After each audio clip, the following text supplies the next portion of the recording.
Don't close your eyes, or it will find you. The warning echoed through the narrow, ancient streets of Al-Jahra, where the desert sands met the crumbling stone walls of a city haunted by an unspeakable terror. No one knew when it had begun, but the nights had become a nightmare from which the city's inhabitants could not wake. The children of Al-Jahra no longer played under the pale moonlight. They huddled inside, their wide eyes filled with dread, listening to the distant wails that clawed at the night. These cries weren't merely the wind. They were the voices of lost souls, torn from their bodies by a monstrous being that thrived on their fear.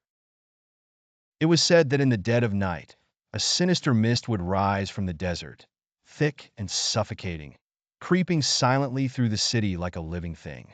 The mist carried with it an unspeakable evil, a jinn, whose presence brought a chill that froze the blood and stilled the heart.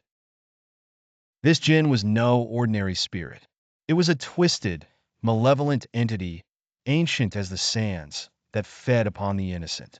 It hunted the children of the city, drawn to their pure souls like a moth to a flame.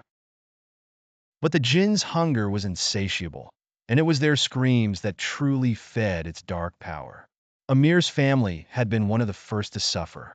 On that fateful night, his mother had awakened to a blood-curdling scream, only to find her child's bed empty, the sheets soaked in cold sweat. The only trace of Amir was the faint outline of his small handprint, smeared in blood on the wall, as though he had been clawing to escape something unspeakable. The city was thrown into chaos. Mothers wept, fathers cursed the heavens, and the children, they screamed. The jinn's whispers filled their minds with visions of shadowy figures, twisted and grotesque, coming to claim them as their own. The cries of the damned filled the air each night, a chorus of terror that seeped into the bones of anyone who heard it. The elders spoke of a time when the jinn had been sealed away by an ancient sorcerer, its hunger contained by powerful spells. But the magic had weakened, and the jinn had returned, hungrier than ever before.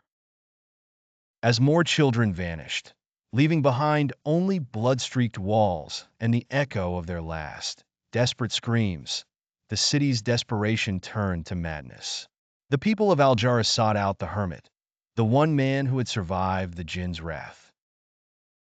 They dragged him from his cave, his eyes wide with terror, his body trembling as though the jinn itself had already claimed his soul.